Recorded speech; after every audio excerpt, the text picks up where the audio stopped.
Hi, good afternoon, everybody. It's great to have you with us tonight. We have a very large crowd and we'll get to as many questions as possible later in the program. I just want to remind you all that next week's program, it's a blockbuster program on election reform with Benjamin Ginsburg and Rick Hasson and Pam Fessler. It's on Tuesday night, not our usual Wednesday night. So just make sure when you calendar it, you know that it's not our usual time. And it's certainly been an incredible week since just 7 days ago when we were together last. Now I'd like to welcome Mel Levine of our governing committee to be able to give further introductions tonight about our program. Mel. Thanks so much, Janice.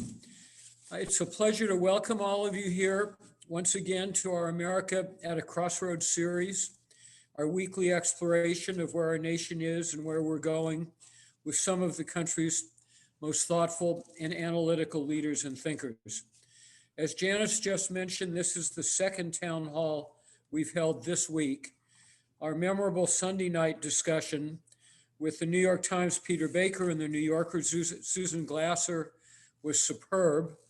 And despite this frequency, you, our audience, have been deeply engaged. Between our two programs, within 4 days, we will have nearly 10,000 viewers. I'm speaking with you on behalf of Jews United for Democracy and Justice and Community Advocates, Inc., the creators and hosts of this series, and our leadership team, Zev Yaroslavsky, David Lair, Rabbi Ken Chasen, Carolyn Kennedy, and Janice Kaminer-Resnick.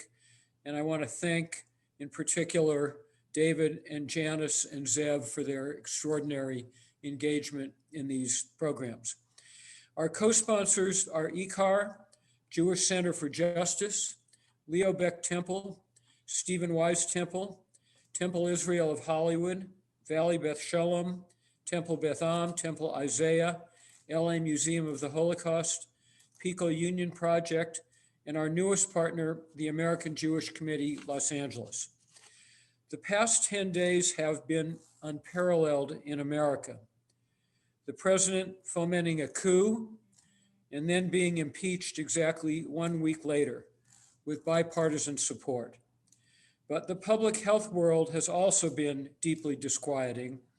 The United States, and most especially Los Angeles, has been reeling from the resurgence of the COVID virus. Considering what has transpired, we're beyond fortunate tonight to have one of the most respected public health experts in America joining us, the director of LA County Department of Health, Dr. Barbara Ferrer.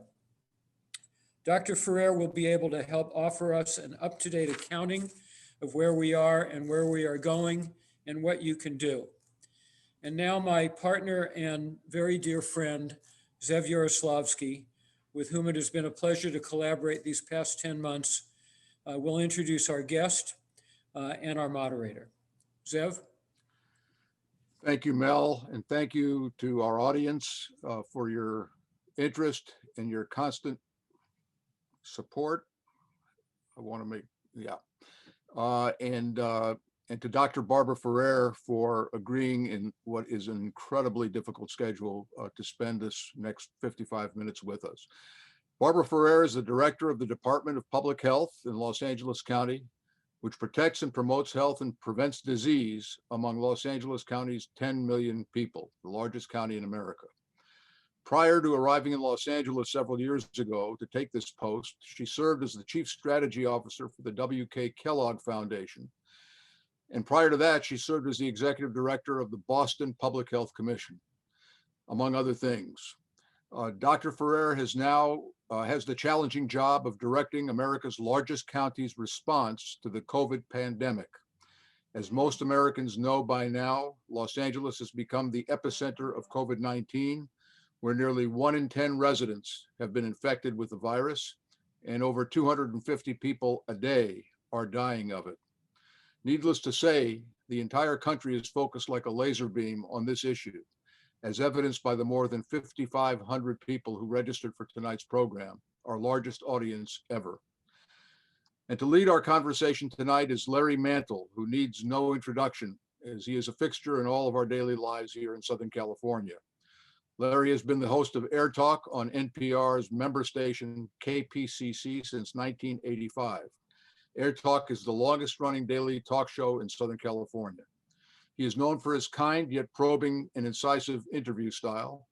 A fourth generation Angelino, Larry has interviewed thousands of prominent guests on an extraordinary array of topics and received many journalistic awards in the process. Welcome back to America at a Crossroads, Larry. And now I want to turn it over to you and to Dr. Barbara Ferrer. Larry, you're muted. Zev and Mel, thank you so much. It's a pleasure to be with you and to be back for America at a Crossroads, and to see the extraordinary degree of interest with more than 5,000 people taking part in this program.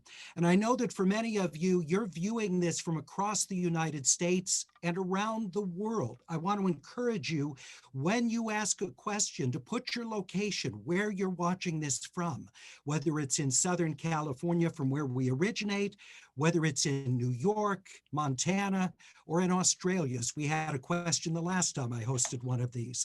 So we look forward to hearing from you via the questions. Obviously, in the limited time, we'll just get through whichever ones that we can with Dr. Ferrer. Dr. Ferrer, thank you so much. We appreciate it. Let me begin, first of all, with the word that we got today, that people 65 and older can now be vaccinated. But does Los Angeles County have enough vaccine to vaccinate all the healthcare workers and everyone 65 and over? Yeah, thanks so much, Larry. I also want to extend my thanks and deep appreciation to Zev and Mel and Janice for inviting me here. I'm deeply honored to be with all of you this evening. And thank you so much, Larry, for agreeing to be our moderator and our host. I look forward to sort of answering as many questions as possible. And yes, it's a good place to start. CDC, the Centers for Disease Control, which is our national public health department, announced yesterday that everyone should begin working on getting vaccinated. Everybody who's 65 and older. If you look at who passes away, unfortunately, in our country, and here in LA County, 80% of the people who are dying are people who are older. And I understand the urgency, probably more than any other county in the United States, with making sure that we're reducing the number of people who are passing away every day. Here in LA County today, I announced another 280 people had passed away. That's really one person every 5 to 6 minutes dies from COVID-19. There's absolutely no other disease that we've ever experienced for the last many, many decades that has this high a mortality rate over such a long period of time. We have more people dying every day in LA County of COVID-19 than we have dying of every single other cause of death combined. So it is very important that we have a strategy for vaccinating those people who are at highest risk, and that does include people who are older. We have to temper that with this obligation, as you noted, Larry, to finish vaccinating all of the healthcare workers here in LA County. And that's as many as 800,000 healthcare workers. And no, LA County has not received 800,000 doses of vaccine yet. And as part of our allocation, we are actually in the process of giving everyone their second dose, which really means for 800,000 healthcare workers, you need 1.6 million doses of vaccine. And we're nowhere near that. So we're going to have to work closely with the state and our federal partners so that we're able to finish vaccinating the healthcare workers. We absolutely need them to remain healthy because they take care of all of us. Let me just interject here, Sure. though, because the frontline healthcare workers, those who are in direct contact with patients who have the coronavirus, haven't those individuals been vaccinated at this point? And my understanding of the federal guideline was that this was to go into effect immediately. It wasn't to wait till everybody who works in a healthcare setting is vaccinated before 65 plus get it. It's that as soon as the frontline people who are at very high risk are taken care of, then you move 65 plus. Yeah, it's such a good point, Larry, but I'm not sure how accurate that is. Within what's called phase 1A, are healthcare workers, all who have an exposure because of their work to COVID-19. That would include the custodians, that would include your receptionists. All of those folks come in contact with patients and can in fact become infected themselves. So I think frontline healthcare worker really is fairly expansive. One group that I think most people sort of haven't considered is all those home health workers that go into people's homes, that take care of people who are sick and need care in their home settings. Those people all need to get vaccinated. People who are working in our laboratories, oftentimes, really doing all the testing on COVID samples, they need to be vaccinated. People who are our vaccinators need to get vaccinated. People who are working on the front lines doing testing need to get vaccinated. So I think there was an intent here to get to, as you talk about it, the frontline healthcare workers, defined to include people who keep our facilities, that are healthcare facilities, operational, and those who actually do direct patient care. So and in which LA County, hospitals, it's lots of people. which hospitals have not been able to vaccinate the custodians, the people who are interfacing with COVID-19 patients, the laboratory workers dealing with samples to be tested for COVID?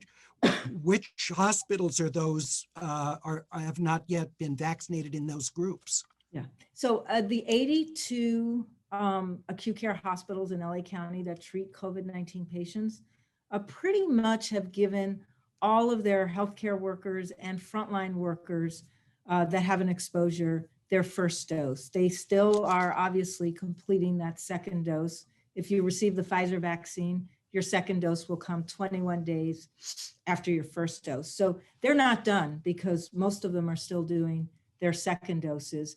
But we have all the private providers, the private practitioner, our federally qualified health centers, all of our clinics, specialty clinics, everybody who seeks care, who works for care at our residential treatment facilities, at our psychiatric urgent care centers. We have thousands and thousands of healthcare workers that are not in the acute care hospital network that need to get vaccinated. What is the rationale, though, for vaccinating people, say, working in psychiatric facilities, providing psychological care, drug treatment, things like that, ahead of people that are 65 and over? Because presumably the people at greatest risk, who are drug counselors, for example, or psychologists working for a public health entity, if they're older than 65, then get vaccinated. If they're younger, presumably their risk is going to be less than a typical 65-year-old. So why would those people be prioritized? Well, I think risk is relative. So I would say that people who are working with patients and providing a lot of direct care, or working in settings where there's a lot of direct care with patients, and everywhere you go in LA County, there are people who are infected with the virus. Those people do need to be protected. That decision to create in that first priority group, healthcare workers and residents of long-term care facilities, that was a good decision in my mind. I think that's an accurate. I don't think anybody's arguing about long-term care facilities. That's about as high risk as you can get. How far are we away from those people that work in those settings and the residents of those facilities being fully vaccinated? Yeah, so there's two strategies for completing vaccinations of both residents and staff in long-term care facilities. One that was set up by the federal government, which is called the Federal Pharmacy Partnership. And CVS and Walgreens have a contract to go out to the 3,000 plus long-term care facilities here in LA County and schedule appointments to go to those facilities and vaccinate residents and staff that are working there. That program is just starting now for those long-term care facilities. Because there was such a lengthy startup for that program, that federal partnership, here in LA County, we took out of the federal partnership all of the skilled nursing facilities. That's 340 skilled nursing facilities. We started vaccinating there at the end of December. And I would say at this point, it looks to me like about 67% of residents and staff at the nursing facilities have been vaccinated. Some of the people who haven't are people who have appropriately decided that they don't want to get vaccinated at this moment, or they may in fact be infected and positive for COVID-19 and not eligible for it. But we've made great inroads at the skilled nursing facilities. That federal partnership has promised the state that they'll be well on their way to completing vaccinations for that first round at all of the congregate living, at all of the long-term care facilities within the next few weeks. You mentioned about the second dose going to healthcare workers, but my understanding of the directive from the federal government was that not to hold back for the second dose, to keep those in reserve, to instead vaccinate as many as people as possible with the first dosage of the vaccine.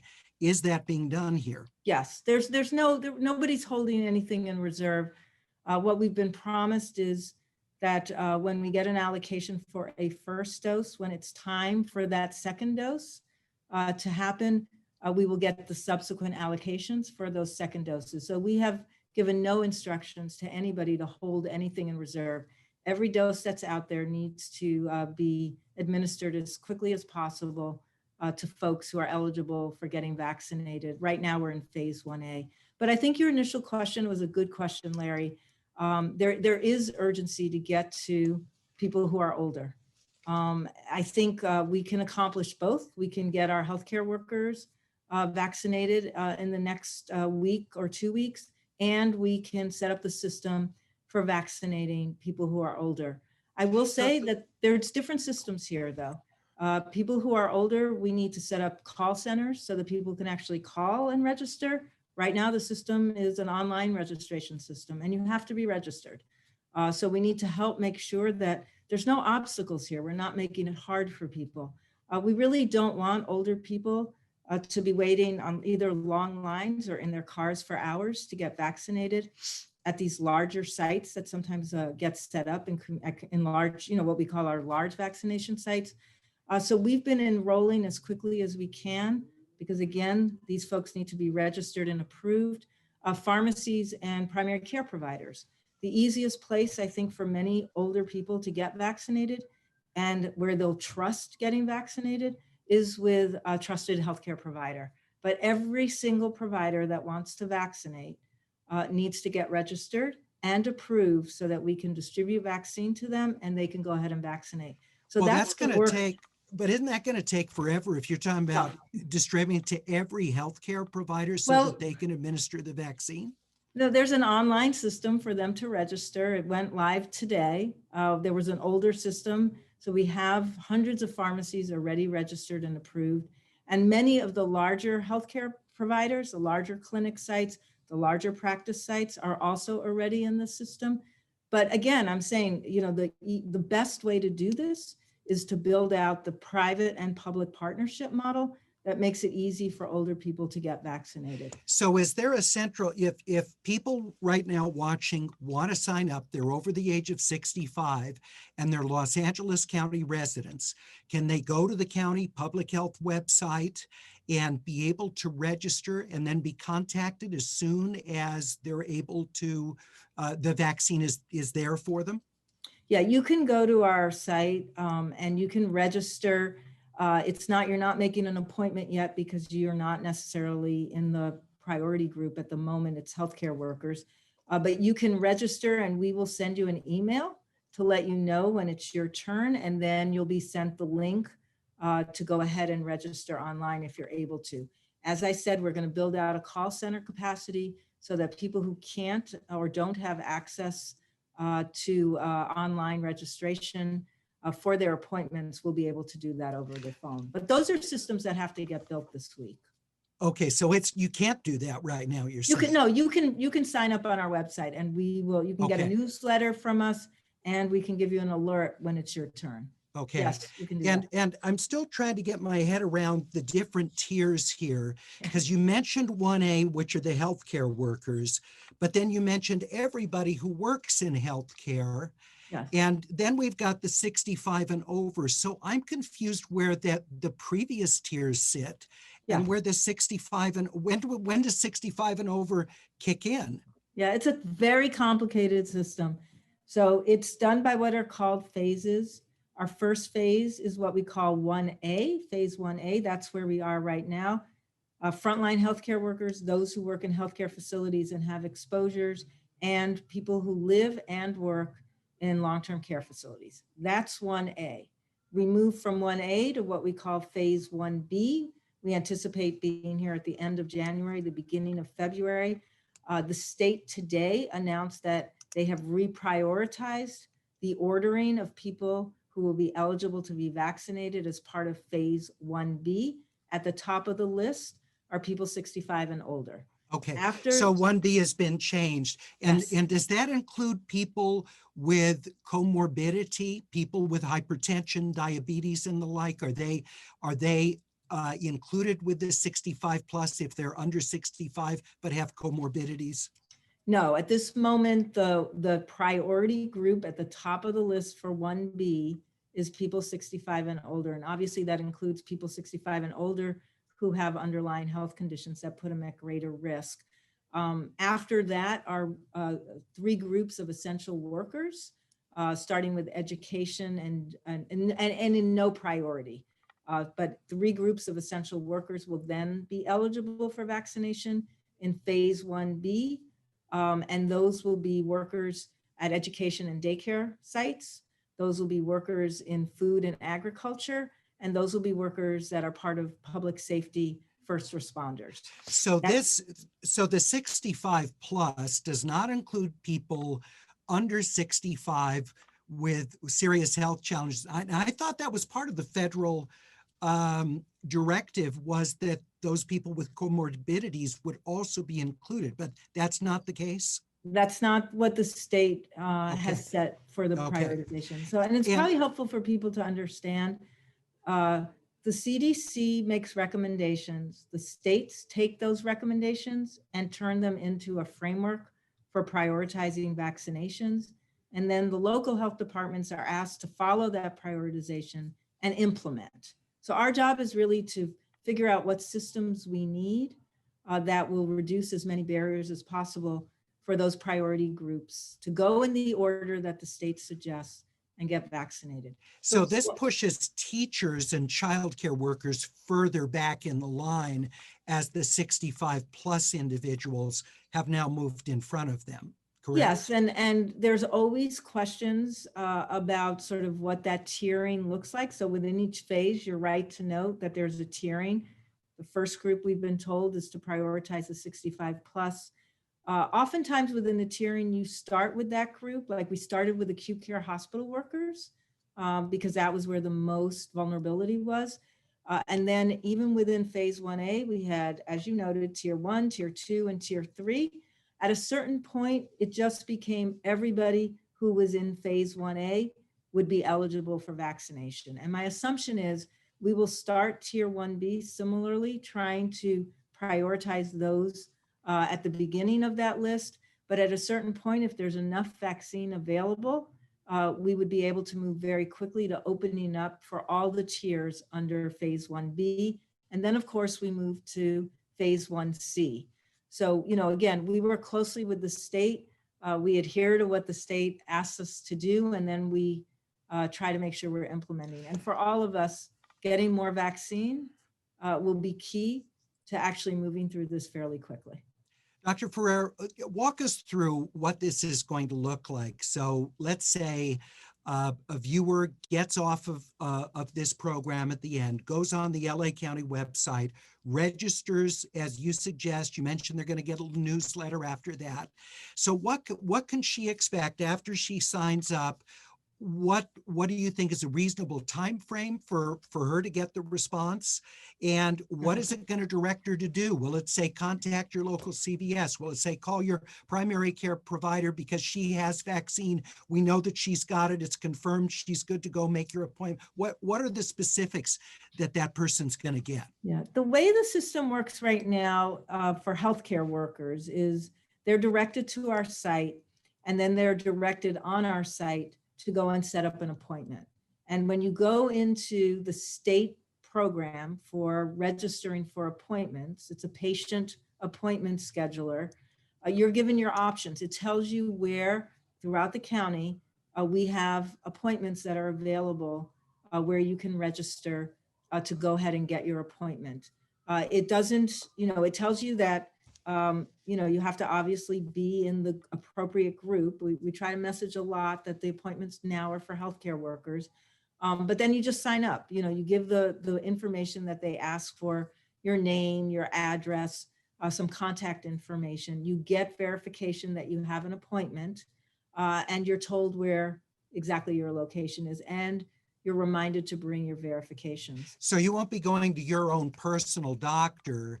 It may have a private physician that you see for getting your injection, but it has nothing to do with your own healthcare provider. Well, our hope is that when we get to 1B, you can go to your private doctor, and you'll still need to, when you go to your private doctor, they'll still need to register you through a patient portal. But the easiest way to do this for thousands and thousands of people to quickly get vaccinated is to have, as I noted, those private providers registered, so they can in fact say, send you a note. Oh, I'm a Kaiser patient. What I would expect from Kaiser is at some point, they're going to send me a note and they're going to say, yeah, Barbara, it's now your turn to get vaccinated. Here's how you can make an appointment. And here's where you're going to go to get your vaccine. So the county registration then is independent of that, it sounds like. Is that in essence the backup in case you don't hear from your primary care provider? Right now, because we don't have all of those providers registered, it is the only registration system is this patient portal. And that's why I'm saying for healthcare workers, you're going to our website, you're signing up for an appointment. Unless you were vaccinated at your hospital, in which case it was all taken care of at the hospital. But for everybody else, you're going to the website, you're being asked to register. Now you can get vaccinated right now at 75 different sites across the county. A lot of those are pharmacies. So they're all over the county. Starting on Tuesday, we start with these big vaccination sites where at each site you can do 4,000 people a day. Dodger Stadium opens up on Friday. That's run by the city. That will have capacity for 6,000 plus a day. But all of them require patients to go to the portal, sign up, and get an appointment. You can't just show up at the site. So I thought you said earlier that at this point you register at the county site, they send you a newsletter, but you can't make an appointment yet. Unless you're a healthcare worker. If you're a healthcare worker, you can make an appointment. But most of them are getting it at their place of employment, right? No, probably half of them can be offered vaccine at their place of employment. They work in a large enough entity that's receiving vaccine and is able to vaccinate. Many of those I'm sorry, go ahead. I'm sorry, it's super complicated, and yeah, I appreciate the questions, Larry. Why does it have to be so I guess, there have been months to set up a system that incorporates private physicians and dentists to give we've had months to set this up, to vet those places, to have a place that as soon as they have the vaccines ready to go. Why is that system not built? Well, I think if you look back in hindsight, there was a lot of money that was given to actually the researchers and the scientists to develop the vaccine. There was no money given to public health to build out any systems for administering the vaccine. We got a few $1 million to try to massively, across the state, to try to build this massive vaccination system. So I think one issue has been the resources. And in particularly what you're talking about is, like, how come we weren't able to register everybody ahead of time? The state did their very best. They designed a system. It didn't work so well, and it had to actually get redesigned because it couldn't handle the volume that was needed. But I'm not trying to apologize. I'm just trying to explain. There were limited resources that were given. There was no federal plan that actually went out to any of us, not to the states or to the counties, about here are the steps we need you to do. Here's your toolkit. As a matter of fact, a lot of systems were set up that went completely around health departments, like the federal pharmacy partnership with CVS and Walgreens, to do folks in long-term care facilities that never really launched when it was supposed to launch.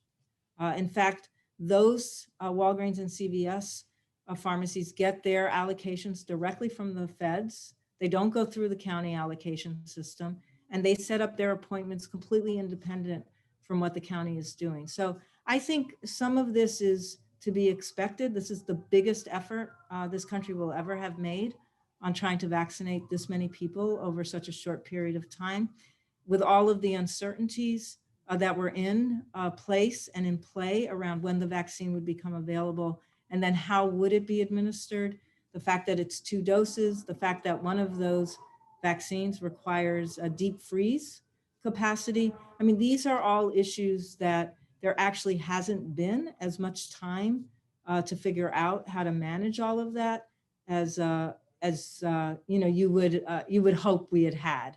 But I hear you. I wish we were in a different place. I understand the frustration, but the real issue, like we could get caught up in like the systems aren't working. The real issue is we don't have enough vaccine. So I just want to go back to that. Yeah, You can have every system. You can have every system in the world right now, and we do not have enough vaccine.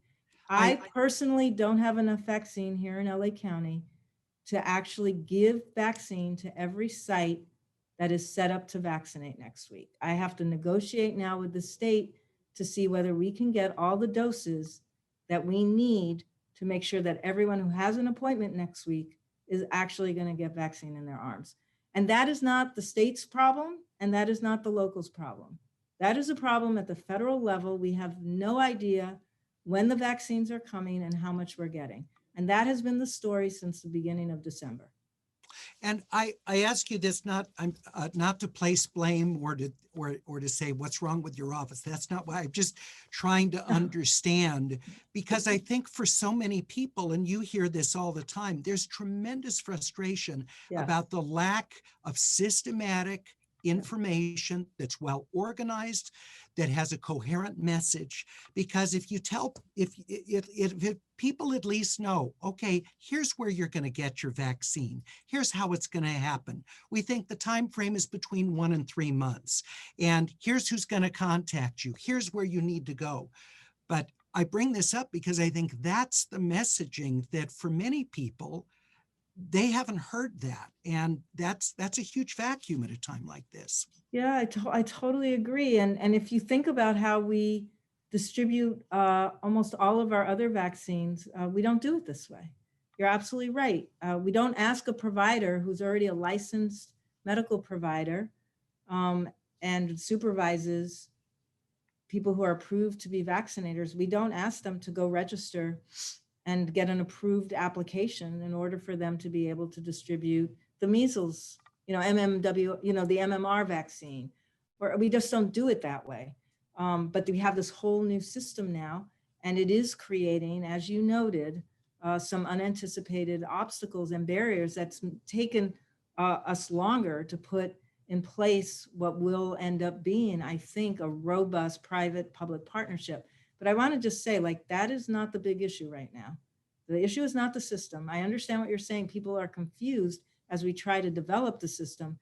But the big issue is we don't have enough vaccine to vaccinate everybody who wants to get vaccinated right now. We just don't. So why the announcement about that people 65 and older can now get vaccinated since they can't get vaccinated? That was an announcement that was made by Secretary Azar at the end of his administration, with no plan in place at the local level or at the state level for actually figuring out how we were going to do that, and frankly, without enough vaccine. So I thought, though, that Governor Newsom said that this morning. No, the announcement first came from the secretary. Yeah.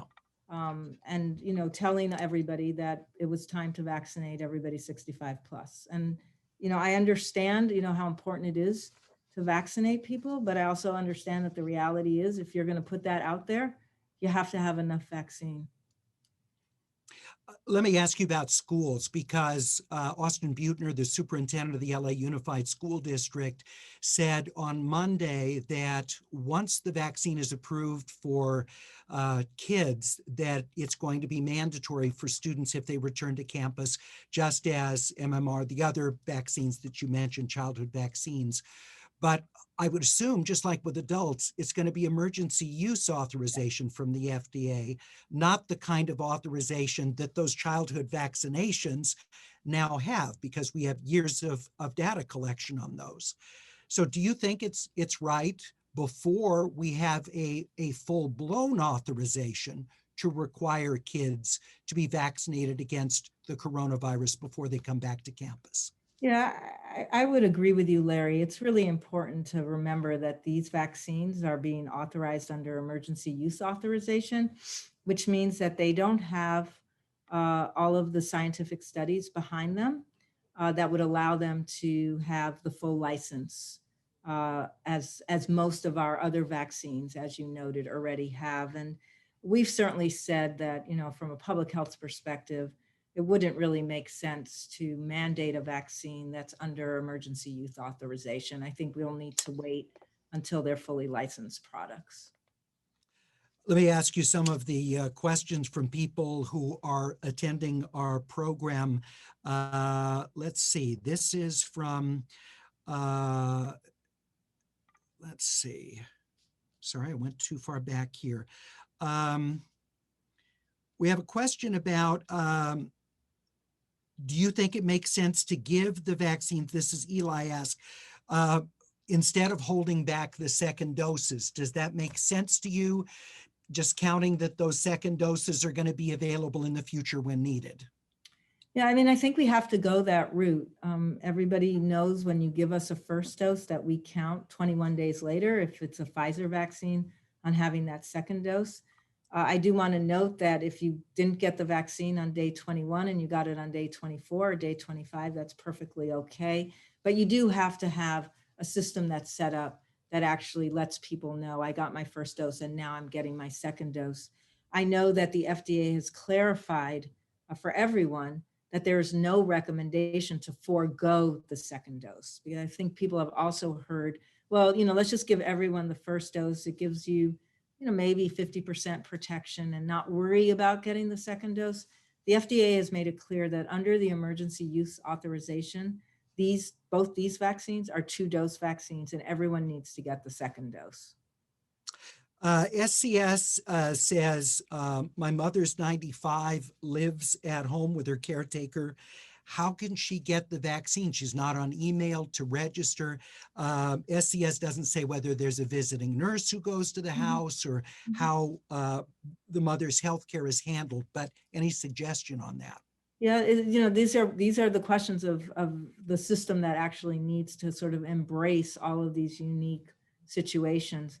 I'm assuming that, I'm not sure about SES's mom and whether she is mobile or not mobile, but let's assume she's not mobile because I think that's a group we have to pay attention to. If she has a caregiver and the caregiver is qualified to vaccinate, then the easiest way for her to get vaccinated is going to be through a qualified healthcare worker. But we will need to work with our visiting nurse associations and our home care agencies for those folks that have no mobility to make sure that we've got a system in place where they're able to be vaccinated. And again, I wanted to note that one reason why we need the call center and not to, force everyone to an online system that's not going to work is, the daughter of a person can feel free to call and try to make that appointment. Our hope would also be that most people are connected who are older with a primary care provider and that we can work a lot with their primary caregivers and their primary care providers to both get them registered and get them vaccinated. What's the timeline for the call center being established? And you're going to have to hire a lot of people, right? Yeah. Well, we already have pivoted. We'll have our call center open, I hope, next week. And then the state system for patient registration also has attached to it a call center function. So the state will also be setting up a call center and we will set up a call center. The purpose of ours is really to help people register. The states might be more to do some troubleshooting as you're online. But I think between the two, we're going to make sure there's capacity for people to register. And again, ours, hopefully, we're training everybody this week and we're pivoting some people into that task who are doing something else so that we'll have immediate capacity next week. Can people be vaccinated across county lines? In other words, if I'm an LA County resident, can I be vaccinated at Disneyland, or someone who lives in Anaheim be vaccinated at Dodger Stadium? Yeah, I think Disneyland already said, I think that's Orange County, right? I think they already said you need to establish your residency if you're going. In Orange County. Yeah, you'll have to be a resident there. I do want to say for us with healthcare workers, it was, if you work in LA County as a healthcare worker, you're getting vaccinated. We're not sending you back to where you live. So if you're working here, and I would imagine that same rule will apply for essential workers, because as you noted, for a lot of folks who are at work, the easiest way for them to get vaccinated may be at their work site. So we're not going to say, oh, you live in LA, you get vaccinated.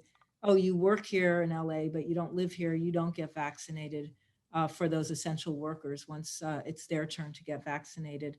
But I do understand that when you open up these very large vaccination sites, and they're open to the public, they're not so constrained, you may be asking for some form of verification of residency. We're not there yet. Right now, what it really is those sites are open for healthcare workers. And if they work anywhere in LA County, they're eligible to get vaccinated. Jerry says he's a veteran and he wonders, is there a separate VA system? Yeah, the VA actually does have a separate system, and they get a direct allocation from the federal government. They don't go through the state or the county system. So I'd urge veterans to contact the VA about the opportunities that they're offering for you to get your vaccine. Barbara wants to know the websites, the LA County website, and do you know the state website for people to register? Is it easy to find? It's very easy to find if you go to our website, which is www.lacounty.gov. And there's a direct link there to our website and to all, we have also a lot of information for people who have questions about the safety of the vaccine, who should get vaccinated, who may not want to get vaccinated or not feel comfortable getting vaccinated. What are some of the side effects you can expect if you get vaccinated? Like, there's lots of good information on our website. So please feel free to visit it and visit it often. Sam asks where childcare providers are in the priority list. I think you said they're with teachers, right? So they're Yes, after they 65 plus. They're Yes. after that group. Okay. They're a priority group under 1B and Tier 1. All right. We have a number of questions about the different manufacturers of the vaccines, Pfizer versus Moderna versus the potential Johnson & Johnson, which has not yet received emergency use authorization. We have the AstraZeneca Oxford one that again is awaiting emergency use authorization. People want to know, are there difference in the effectiveness of those vaccines or the safety of them? Yeah, it's a really good question. So the only two vaccines that we could really talk about right now, because they've had an emergency use authorization and we've seen their data, is the Pfizer vaccine and the Moderna vaccine. Both of those are vaccines that use a slightly different technology than what has traditionally been used to manufacture vaccines. They use an rDNA technology. So they're very similar. The biggest differences between the Moderna vaccine and the Pfizer vaccine is the Pfizer vaccine was approved for emergency use authorization for 16-year-olds and above, and the Moderna vaccine was only approved for 18-year-olds and above. That's really reflective of who was in the study population. Those clinical trials that they did with thousands and thousands of people to establish the effectiveness and the safety of the vaccine. So there's a slight difference in who can get vaccinated in terms of younger people. And there's a slight difference in when you need your second dose. For the Pfizer vaccine, you need to get that second dose around 21 days after your first dose. For Moderna, you get that second dose 28 days. But they both use the same technology and the same delivery system for having your body mount a response that will then help you. As both of these vaccines, what they help do is they help prevent you from getting ill from COVID-19. At this point, there's not enough evidence to know whether they prevent you from getting infected with the virus and or prevent you from infecting others. So right now, everybody who gets vaccinated, while you have some security that should you become infected, you are very unlikely to become seriously ill from COVID-19. We do not know whether you can become infected, be asymptomatic, and spread that infection to others. So you're still going to need to wear your face covering, keep your distance when you're out and about with other people, because that information's not known yet. What do you say to, younger people who say, well, if I'm still going to have to mask after getting vaccinated because it's unclear whether there's shedding of the virus by people who are immune through vaccination, then why get it? The odds that I, as a younger person, are going to have complications, that I'm going to even be symptomatic, and if I am, that it won't be gone quick. What's the point of going through the vaccine if it's not really going to change how I live my life? Yeah, it's such a good question, and I think there's probably two important points to keep in mind. One is younger people are actually at sort of the tail end of the priority list of people who will get vaccinated, unless they have underlying health conditions, in which case they're a group of people that want to get vaccinated because they're likely, if they get infected, to actually have serious illness. The other thing is the only reason we don't have the answers to these questions yet is because there just hasn't been enough time to follow the people who were in the studies and were vaccinated in the fall. But as there's more information about the people who were in the study, we should be able to get answers to those questions. So I would anticipate by the time it's the turn of a young person who has no underlying health conditions to get vaccinated, we'll have much more information about how much protection this vaccine affords everyone, not just from getting sick, but from actually spreading the virus. And how will we know that? Contact tracing isn't particularly robust. That never has really taken off. We don't really know beyond surmising from what people, seem to be happening, like larger family gatherings spreading and the like, super spreader events.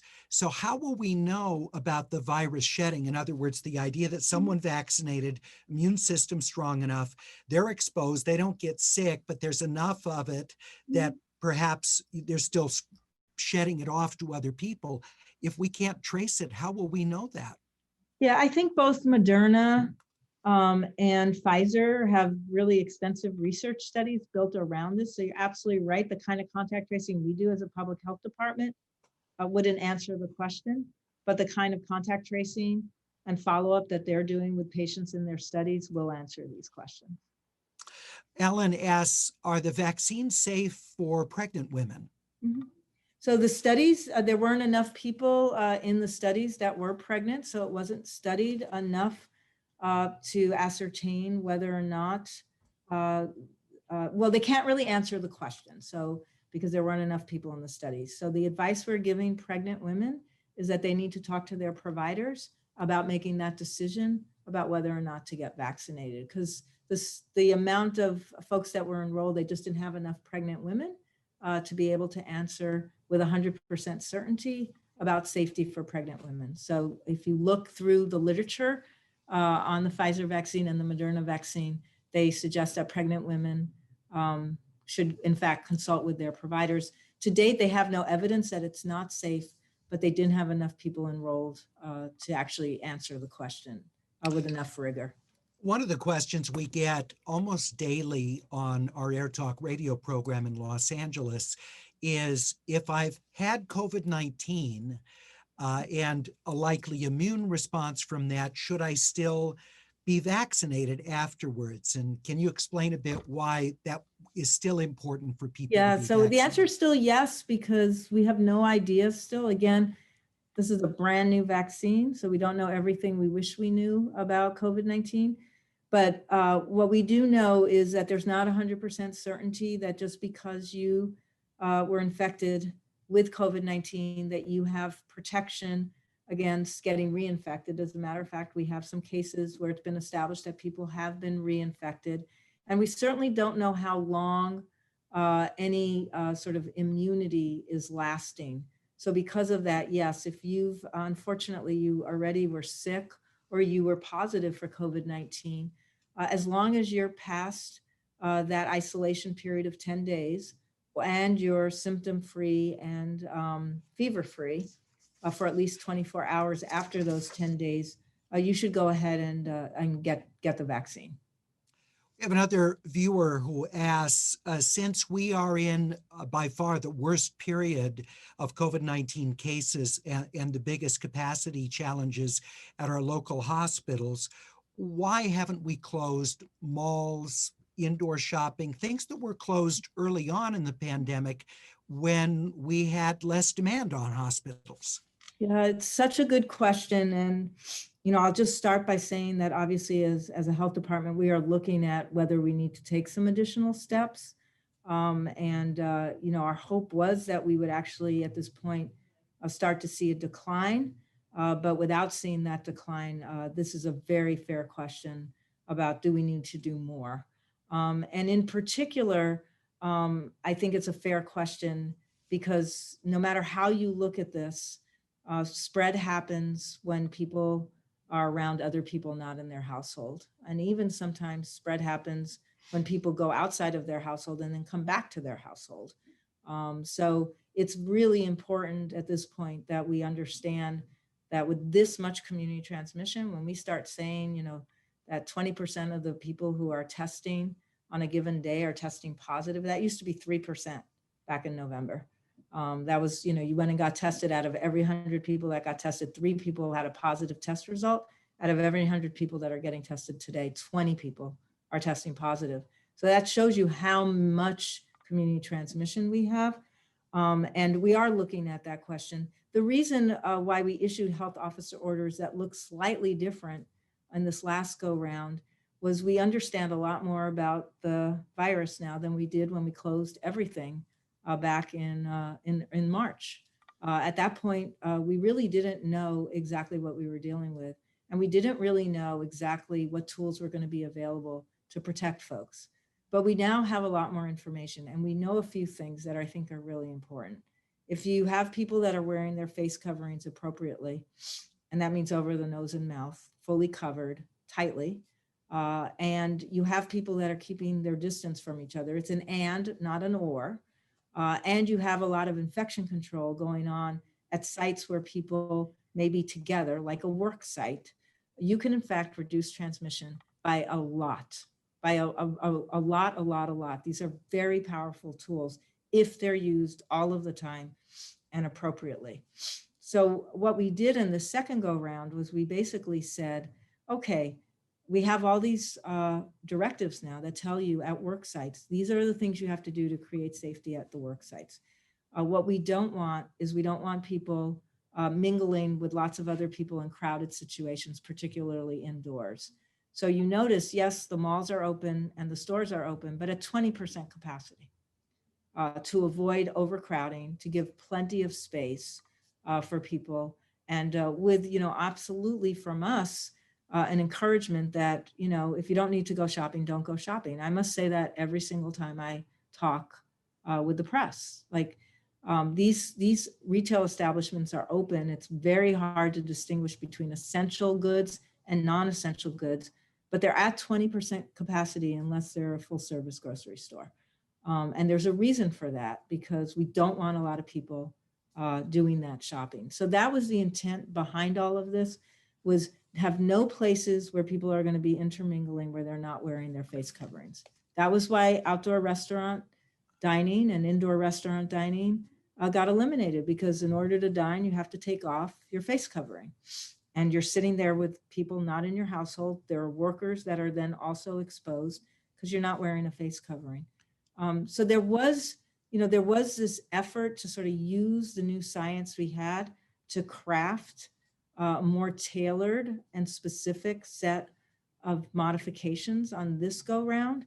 But if it's not working, and it might not be to as great a degree as we now need, we may need to go back and revisit that and, again, But reduce more opportunities where people might be mingling with others outside of their household. the problem remains, doesn't it? We don't have the degree of contact tracing to really know how many people are contracting it when they go to a mall, how many people are getting it when they're doing their weekly shopping at the grocery store, how many are doing it from unmasked extended family birthday gatherings that they think are safe because, well, it's family, even though they don't live together.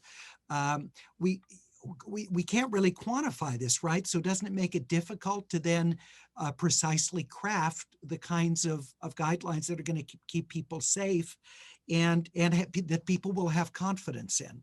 Yeah, it's such a good point. And we obviously, get tied up with this question all the time. The science is really, really clear. If you have a face covering on and you keep a lot of distance from people not in your household, there's much less likelihood that you will infect somebody else and that somebody else will infect you. So I hear you that wouldn't it be nice if we knew where I got infected, but it's a 14-day incubation period. That's a really long time before I might test positive. And so it really means it's really hard to go back 14 days and say, oh, I went to the grocery store and I also went to the cleaners. And yes, I had to go to the doctor's office and I went for a walk at a park. And, so you can see over 14 days, you've done a lot of activities.